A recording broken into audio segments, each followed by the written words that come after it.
In this video, we will explore some of the most useful counting functions in Excel that are count, CountA, and CountBlank. These functions allow us to count different types of cells based on the data they contain. Firstly, we will discuss about the count function.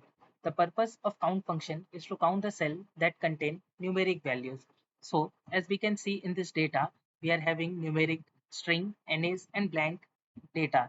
So, how we will use the count function. To use count function, we will have to write equal to count, open parenthesis, select our range, close the bracket and press enter. So we got 25 as the output here. Excel treats date and time as a number while counting. Now we will discuss count A function. The purpose of count A function is to count the cell that contain numbers, text and errors. So to write this, we will have to write count A, select the range, close the bracket. We got 37 records here as it will count any non-blank cells regardless whether it contains a number, text or error.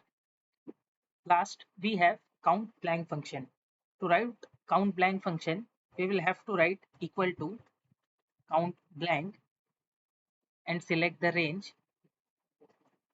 We got 3 records as the purpose of count blank is to count the empty cells that are present in the range, and it will count only the blank cells. Here we can see we are having 3 blank cells, so the output we got is 3.